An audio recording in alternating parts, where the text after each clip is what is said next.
आज के प्रसारण में आ रहा है। ऐसी कौन सी एक बात है जो परमेश्वर हमसे चाहते हैं, जिसकी कीमत उन्हें 1000 लोगों को नजरअंदाज करके चुकानी पड़ेगी और आप पर अनुग्रह और आनंद रहेगा? वो कौन सी बात है? विश्वास। बाइबल कहती है विश्वास के बिना उन्हें प्रसन्न करना हो नहीं सकता। आप देखें, विश्वास परमेश्वर को धर्मी ठहराता है उस सब में जो वो कहते हैं। जब वो किसी बात की प्रतिज्ञा करते हैं और हम उनमें विश्वास करते हैं कि ये जरूर ही होगी, यही विश्वास है। जब हम उस पर विश्वास करते हैं जो अपने वचन में वो कहते हैं कि मसीह ने इसे और इसे पूरा किया है क्रूस पर हमारे लिए, और हम इस पर विश्वास करते हैं, तो यही विश्वास है। और विश्वास पूरी तरह से दृढ़ है परमेश्वर की भलाई में, दया में और हसेड यानी परमेश्वर के अनुग्रह में। यही विश्वास है।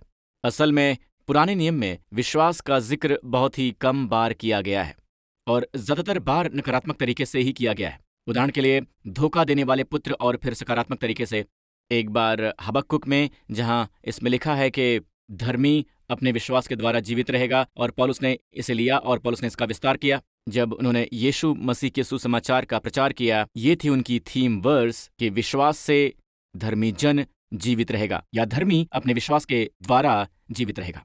ये मानना उचित है कि विश्वास बिना परमेश्वर को प्रसन्न करना अनहोना है, और हम जानते हैं कि विश्वास हमेशा परमेश्वर का ध्यान खींचता है। क्यों? क्योंकि विश्वास परमेश्वर को धर्मी ठहराता है और वो शैतान को हमेशा झूठा ठहराता है, और दूसरी तरफ अविश्वास शैतान को सही ठहराता है और परमेश्वर को वो झूठा बनाता है। और इसीलिए अविश्वास सबसे बुरी बात है जो परमेश्वर के प्रति आपके पास हो सकता है। और इसीलिए उन सभी पापों से जो उस समूह को ले जाते हैं आग की झील में प्रकाशित वाक्य की पुस्तक में, उनमें से पहले 2 हैं भयभीत और अविश्वासी। भयभीत और अविश्वासी। हम प्रत्यक्ष पापों के बारे में सोचते हैं कि वो बुरे हैं। जी नहीं, फिर भी वो पाप हैं, पर वो अप्रत्यक्ष पाप नहीं है। सबसे बदतर किस्म का पाप है अविश्वास, संदेह और भय, परमेश्वर की भलाई में भरोसे की कमी होना। इसलिए जितना ज्यादा हम खोजते हैं कि परमेश्वर कितने भले हैं, उतना ज्यादा हम उनकी भलाई में विश्राम कर सकते हैं, क्योंकि विश्वास ही विश्राम है। आमीन। विश्वास विश्राम है। इसे अपनी आत्मा में कहीं लिख लीजिए कि विश्वास एक विश्राम है। तो इस बीच जब हम कहीं व्यस्त होते हैं, बिल्कुल मूसा के तंबू की तरह, तो बाइबल हमें बताती है कि हर दिन याजक बाहर की ओर देखे तो बाहर की तरह वो व्यस्त है, जानवरों को मारने में, होम बलि के रूप में बेदी पर उनकी बलि देने में। पर मंदिर के अंदर परम पवित्र, जो आज हमारी तस्वीर है, हम परमेश्वर का मंदिर हैं, पर हमारे अंदर परम पवित्र है जो हमारा आत्मिक मनुष्यत्व है, वहां पूरी तरह से विश्राम है। वहां बिल्कुल ही शांति है। कोई भी प्रत्यक्ष क्रियाकलाप नहीं है, बस वहां प्रभु की उपस्थिति है। और जब प्रायश्चित के दिन महायाजक इसमें प्रवेश करता है तो वहां ऐसी महिमा और ऐसी शांति है, आपके सभी श्रम से ऐसा विश्राम होता है। तो बाइबल कहती है इसलिए हमें विश्राम में प्रवेश करने का प्रयत्न करना चाहिए। और अब हम उस स्थान पर हैं, आध्यात्मिक रूप से कहा जाए तो अब हम परमेश्वर की नजरों में हैं, मसीह के साथ पिता के दाहिने हाथ पर परम पवित्र स्थान में बैठे हुए हैं, और हम इस स्थान का आनंद विश्वास के द्वारा लेते हैं। आमीन। ये विश्वास के द्वारा है, ना कि ज्ञान और अनुभव के द्वारा, पर विश्वास के द्वारा। प्रभु की स्तुति हो। मुझे भरोसा है कि आपको यह संदेश समझ में आ गया है कि ये आपकी आत्मा में उन्नति कर रहा है, जो कि पहला क्षेत्र है, और फिर आपके शरीर में, आपके स्वास्थ्य में, और साथ ही साथ बाह्य रूप से आपके जीवन के सभी पहलुओं में। प्रभु की स्तुति हो। आपका धन्यवाद प्रभु यीशु। मुझे विश्वास है कि परमेश्वर हमें ऐसे तरीके से तैयार करेंगे जो काफी अनोखा है। मुझे विश्वास है कि परमेश्वर ने कलीसिया को पूर्ण रूप से बनाया है और एक अनोखे तरीके से आपके और आपके परिवार के लिए भी इसे बनाया है। तो ये आपके लिए इस तरह की प्रार्थना करने का समय है कि परमेश्वर मुझे अपनी पहचान में ज्ञान और प्रकाश का आत्मा दें। ठीक है, मुझे दिखाइए प्रभु, मेरे लिए आपकी जो भी इच्छा है मुझ में और मेरे परिवार में प्रवाहित कीजिए। और फिर हमारे पास आपके जीवन के लिए परमेश्वर की मूल योजना है और आप उसमें बहते हैं। आप कमाल की आशीषें आते देखते हैं। प्रभु की स्तुति हो। मेरा मानना है, जैसे मैं अपनी आत्मा की सुनता हूँ, मुझे लगता है कि परमेश्वर चाहते हैं कि हम उनकी अधिक से अधिक संपत्ति के अधिकारी हों। जैसा कि उबादिया में ये लिखा हुआ है कि याकूब का घराना अपने निज भागों का अधिकारी होगा। ठीक है, अपनी संपत्ति रखना एक बात है और अपनी संपत्ति का अधिकारी होना दूसरी बात है।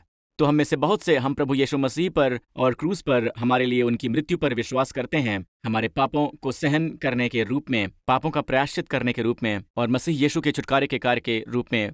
पर पाप के क्षेत्र में बहुत ज्यादा निष्पक्ष रूप से कहा जाए तो क्योंकि यही पहला क्षेत्र है जो परमेश्वर चाहते हैं कि हम देखें। भजन में है, हे मेरे मन यहोवा को धन्य कह और उसके किसी उपकार को न भूलना। और गौर कीजिए, किसी केवल एक उपकार नहीं, उसके सभी उपकार, बहुवचन है ये। प्रभु की स्तुति हो। और सबसे पहला भाग वो आगे कहता है, वही तो तेरे सब अधर्म को क्षमा करता है।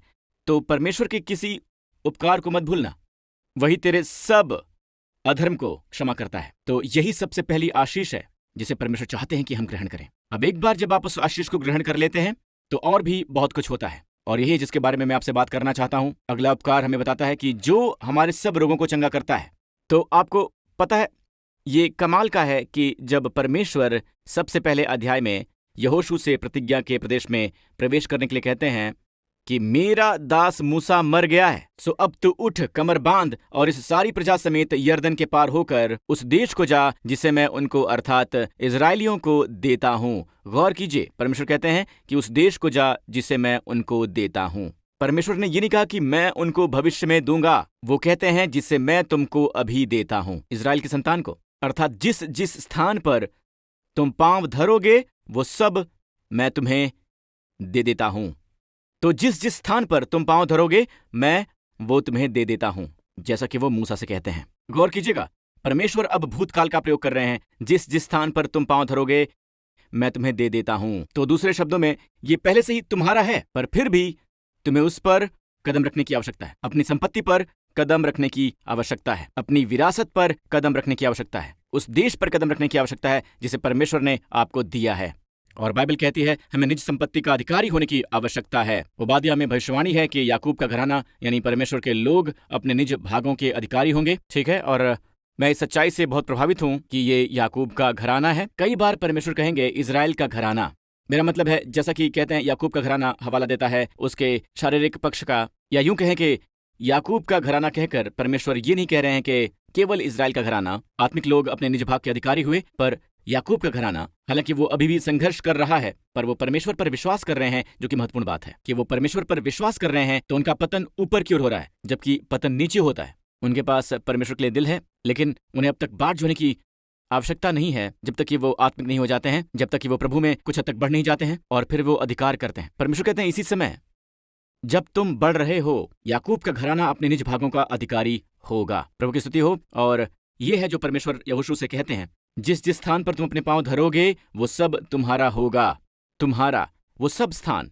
आमीन। तो हम ज्यादा से ज्यादा उस देश की खोज कर रहे हैं जिसे मसीह में परमेश्वर ने हमें दिया है, और उन सब में ये सभी तस्वीरें हैं उन सच्चे प्रतिज्ञा के प्रदेश की जिसे परमेश्वर ने हमें दिया है। आमीन। विश्राम का स्थान, जैसा कि इब्री अध्याय 4 में उसने कहा कि मैंने क्रोध में शपथ खाई। परमेश्वर ने इजराइलियों के बारे में कहा जब वो मिस्र से बाहर आए और परमेश्वर पर विश्वास नहीं किया। और अविश्वास क्या है? अविश्वास शैतान को उचित ठहराना है। अविश्वास, आमीन। अगर आप परमेश्वर पर विश्वास नहीं करते हैं तो असल में शत्रु को उचित ठहरा रहे हैं। जो शत्रु कह रहा है, तो कहते हैं मुझे उस जाति से दुख है, उस जाति के साथ मेरे 40 साल दुख के थे, और परमेश्वर कहते हैं मैंने क्रोध में शपथ खाई कि वो प्रवेश नहीं कर पाएंगे। उन्होंने ये नहीं कहा कि वो मेरे विश्राम में प्रवेश नहीं कर पाएंगे, बिल्कुल भी नहीं। तो आज विश्वासियों के लिए परमेश्वर का स्थान है विश्राम का स्थान। देखिए, हालांकि सचमुच ये एक देश है, इजराइल का देश, जो कि दृष्टिगोचर है, जो प्राकृतिक है, फिर भी ये पूरी तरह से परछाई है, ये पूरी तरह से प्रारूप है। हम इसके तत्व में हैं, वो परछाई हैं, हम तत्व में हैं। आप देखें, मैं परछाई नहीं हूं, मैं तत्व हूं। आप मेरी परछाई देखते हैं, ये मैं नहीं हूं, मैं तो तत्व हूं। आमीन। अगर आप मेरी ओर देखें तो आप मुझे देख रहे हैं, पर अगर आप मेरी परछाई को देखते हैं तो वो मेरा असली रूप नहीं है। तो पुराने नियम में सब कुछ परछाई के रूप में है, और बहुत से लोग पुराने नियम की ओर जाना चाहते हैं और पुराने नियम की आशीषें पाना चाहते हैं, जिसे असल में परमेश्वर हमारे लिए लेकर आए हैं। वो हैं बेहतर आशीषें, बेहतर प्रतिज्ञाएं, जो कि बेहतर वाचा पर स्थापित की गई हैं। हमारे पास तत्व है, जी हाँ, हमारे पास तत्व है। आमीन। प्रभु की स्तुति हो। आपका धन्यवाद यीशु। तो वो सब जिसे यीशु ने हमारे लिए क्रूस पर किया है, उन पर अब भी अधिकार करना बाकी है। सबसे दुख की बात जो परमेश्वर ने यहोशू से कही उसके जीवन के अंत में, ये उसके जीवन का अंत था, जो यहोशू ने उनसे कही वो ये थी, ध्यान से सुनिएगा, कि तू बूढ़ा है और बहुत उम्र का हो गया है और बहुत ही ज्यादा देश रह गए हैं, अभी बहुत सारे देश रह गए हैं। अपने जीवन के अंत समय की कल्पना कीजिए। परमेश्वर ने शुरुआत में ही उनसे कहा जिस जिस स्थान पर तुम पांव धरोगे वो सब का सब मैं तुम्हें देता हूं। शायद वो आत्मसंतुष्ट हो गए, कुछ सालों के बाद वो आत्मसंतुष्ट हो गए थे, वो रुक गए। हम जानते हैं कि 2 गोत्र थे जो प्रतिज्ञा के प्रदेश में नहीं गए, वो आत्मसंतुष्ट थे और वो यरदन नदी के दूसरी ओर रुकना चाहते थे। ओके, और हमें पता है कि वो रूबेन और गाद का गोत्र है, और वो दूसरी ओर गए। उनके पास बहुत से जानवर थे, उन्हें लगा कि वहाँ की घास अच्छी है, वहाँ की घास हरी भरी है, और उन्होंने प्रतिज्ञा के प्रदेश को पार नहीं किया। ठीक है, तो हम जानते हैं कि हमारे लिए परमेश्वर का सर्वोत्तम क्या है। अविश्वास की आवाजें हमेशा अंदर से आती रहती हैं, तो हमें बाइबल पर टिके रहने और देखने की आवश्यकता है कि क्रूस पर मसीह ने जो हमारे लिए किया है ये उसका हिस्सा है नहीं। अविश्वास की आवाजें हमेशा अंदर से ही आती हैं, तो हमें बाइबल पर टिके रहने की आवश्यकता है और देखने की आवश्यकता है कि जो मसीह ने हमारे लिए किया ये उसका हिस्सा है या नहीं है। तो एक क्षेत्र है चंगाई। ठीक है, आज अभी भी लोग बहस कर रहे हैं कि मसीह के प्रायश्चित के कार्य में चंगाई है या नहीं है, लेकिन आप यशायाह 53 की ओर जरा देखिए। इसमें लिखा है कि निश्चय ही उसने सह लिया। निश्चय ही बाय द वे इब्री में शब्द है अखेन, जिसका मतलब होता है निसंदेह, और ये एक मजबूत दावा है। ये मजबूत दावे की एक अभिव्यक्ति है। निश्चय ही अखेन उसने हमारे रोगों को सह लिया और हमारे ही दुखों को उठा लिया। अब शब्द दुखों यहाँ है शब्द रोगों, इब्री में खोली, और हमारे दुखों मखोव यानी पीड़ा। अब मैं यहाँ न्यू किंग जेम्स में यशायाह की ओर देखता हूं और इसमें लिखा है हमारे रोगों को सह लिया और हमारे ही दुखों को उठा लिया। हालांकि उन शब्दों से दुख और शोक हासिल होते हैं, पर असल में यहाँ मूल शब्द या धारणा है कि यीशु ने हमारे रोगों और बीमारी को उठा लिया, और ये सहना मत्ती 8 में है। अगर आप मत्ती 8 की ओर देखें, ध्यान से मत्ती 8 की ओर देखिए। जब संध्या हुई तब वो उसके पास बहुत से लोगों को लेकर आए जिनमें दुष्ट आत्माएं थीं, और उसने उन आत्माओं को अपने वचन से निकाल दिया। कितनों को? सभी को बीमारों को चंगा किया, ताकि वो वचन यशायाह भविष्यवक्ता के द्वारा कहा गया था वो पूरा हो कि उसने आप अपनी दुर्बलताओं को ले लिया और हमारी बीमारियों को उठा लिया। उसने स्वयं। तो गौर कीजिए, वो हवाला दे रहा है यशायाह 53 वचन 4 का, पर यहाँ ग्रीक में इसमें स्पष्ट लिखा है, राइट, यह दुर्बलता और बीमारी। अगर आप इब्री और ग्रीक से सहमत नहीं हैं, अगर आप संदर्भ की ओर देखें, तो ये बात कर रहा है दुष्टात्माओं को निकालने की और सब बीमारों को चंगा करने की। तो ये बहुत स्पष्ट है कि संदर्भ दुखों और शोकों के बारे में बात नहीं कर रहा है, ये बात कर रहा है रोगों की। और यंग का लिटरल ट्रांसलेशन भी इसकी पुष्टि करता है। यंग के लिटरल ट्रांसलेशन में इसमें लिखा है, निश्चय ही उसने हमारे रोगों को सह लिया और हमारे दुखों को उठा लिया। उसने हमारे दुखों को उठा लिया, हालेलुया, और हमने उसे परमेश्वर का मारा कूटा और दुर्दशा में पड़ा हुआ समझा। यशायाह 53 में आगे लिखा है कि परंतु वो हमारे ही अपराधों के कारण घायल किया गया, वो कुचला गया। और शब्द कुचला गया यहाँ पर बस काला नीला नहीं है, ओके, इब्री में ये शब्द है कुचला गया। वो हमारे अधर्म के कामों के हेतु कुचला गया, हमारी ही शांति के लिए उस पर ताड़ना पड़ी, और उसके कोड़े खाने से हम चंगे हो गए। ध्यान दीजिएगा, उसके कोड़े खाने से हम चंगे हो गए। ये बहुत स्पष्ट है मेरे दोस्तों।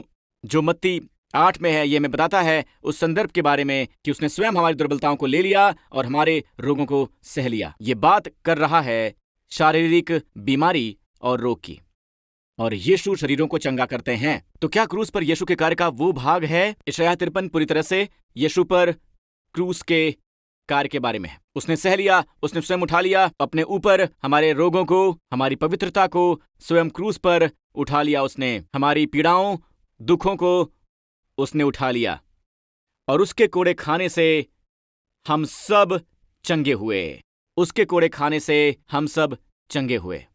ये समय है हमारे लिए उठकर अपनी संपत्ति पर अधिकार करने का, कि जिस जिस स्थान पर तुम पांव धरोगे वो सब तुम्हारा हो जाएगा। आइए चंगाई लें। आमीन। चंगाई हमारी है। वो बिना आपकी मर्जी से आशीषें आप पर थोप नहीं सकते हैं। आपको इसे चाहना होगा, इसकी इच्छा रखनी होगी, इसके लिए विश्वास को मुक्त करना होगा। विश्वास का अर्थ होता है कि आप विश्वास करते हैं कि परमेश्वर आपको देना चाहते हैं, और आप परमेश्वर की इच्छा को देख सकते हैं क्योंकि उन्होंने इसे किया है मसीह यीशु के क्रूस पर। और जो कुछ भी यीशु ने क्रूस पर अपने ऊपर ले लिया, मतलब ये कि वो चाहते हैं कि हम आशीषों का आनंद लें। आमीन। दोस्तों, एक और क्षेत्र है जो है आपूर्ति का क्षेत्र। यहाँ है जहां आप कुछ लोगों को खो देते हैं।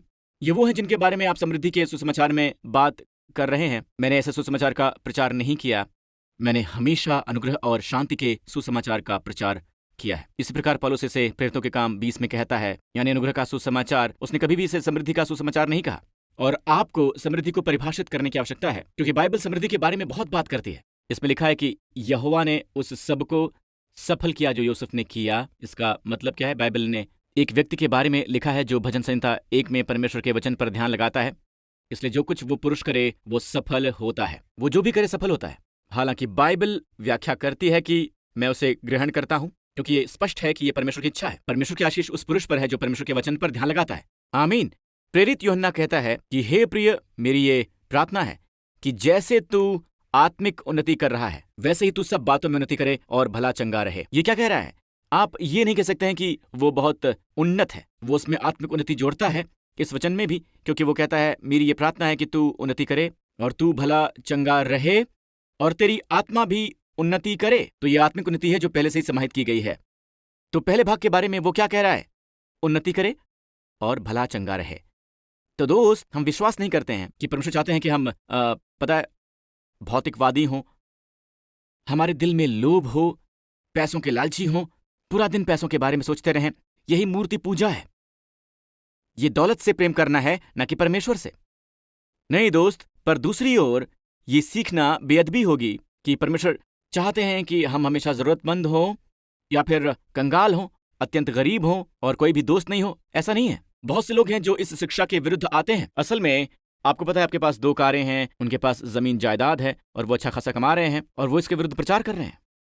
पता है, यहाँ एक विसंगति है दोस्त। जब हम किसी बात पर विश्वास करते हैं क्योंकि हमारा मजहब इसे सिखाता है, हालांकि ये शास्त्र वचन में नहीं है या हमने इसे पहले कभी होते हुए देखा नहीं है, तो हम उस पर विश्वास नहीं करते हैं। चर्च के इतिहास में, अगर आप चर्च के इतिहास को देखें तो आपको प्रेरितों की पुस्तक पर जाना होगा और वो पुस्तक आपको बताती है कि हर एक की जरूरतें पूरी हुई हैं। हालांकि इसे परमेश्वर करते हैं और आप विश्वास करते हैं कि परमेश्वर चाहते हैं कि आपकी जरूरतें पूरी हों, यहां तक कि आपकी भौतिक जरूरतें भी।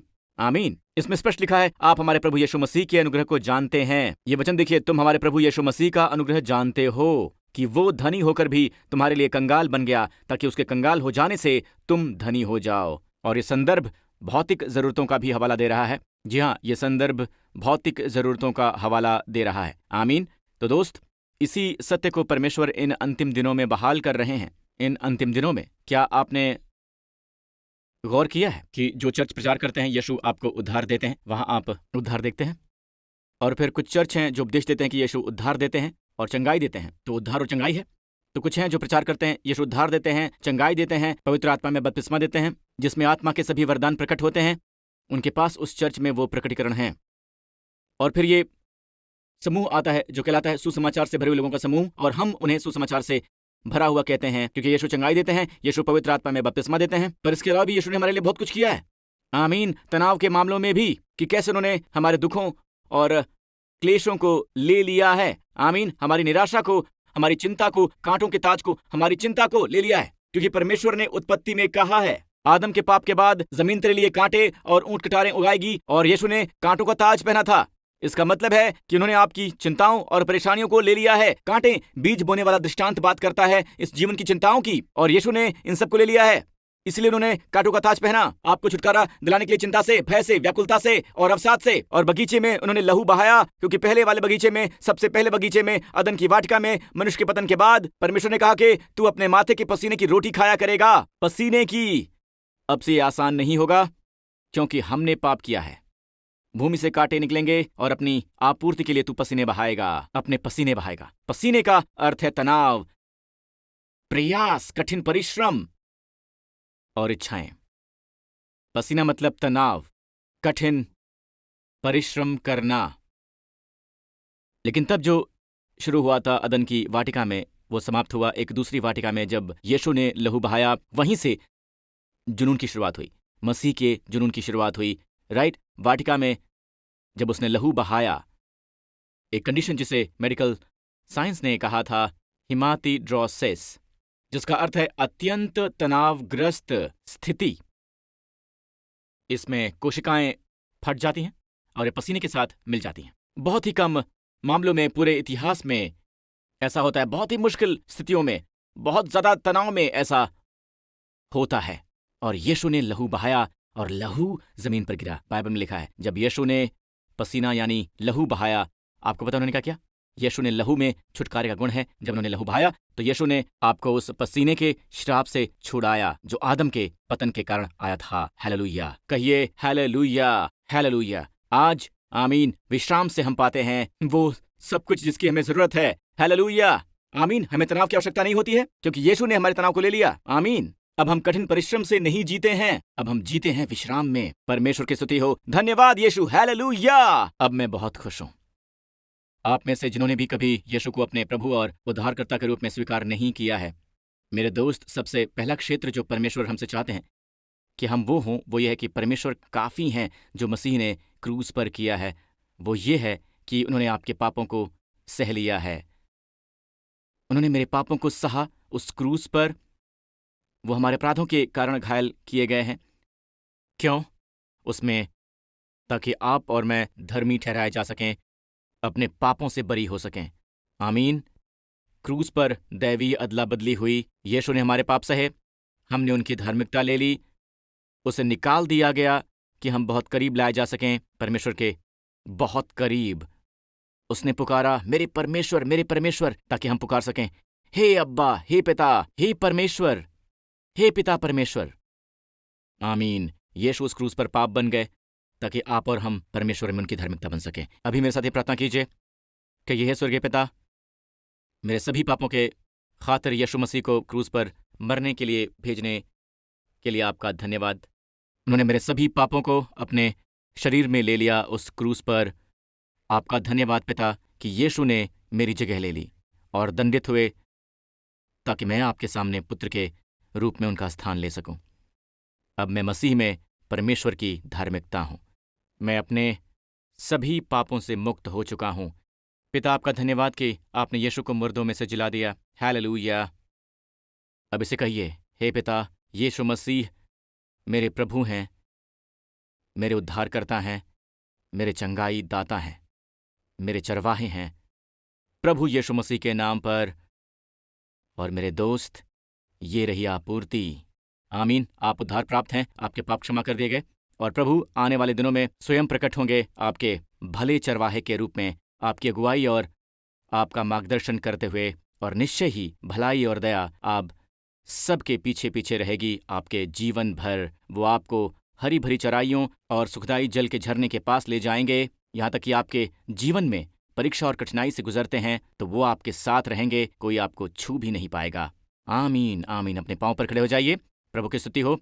इस आने वाले सप्ताह के लिए आशीष ग्रहण कीजिए। अब काश हमारे प्रभु यीशु मसीह का अनुग्रह, हमारे पिता परमेश्वर का प्रेम और बंधुत्व, दोस्ती, पवित्र आत्मा का भोज इस पूरे सप्ताह आप और आपके प्रियजनों के साथ में रहे, हमेशा हमेशा के लिए। उनका अनुग्रह आप पर और आपके प्रियजनों पर हमेशा रहे, हमारे प्रभु यीशु मसीह के नाम पर। और सभी लोगों ने कहा आमीन।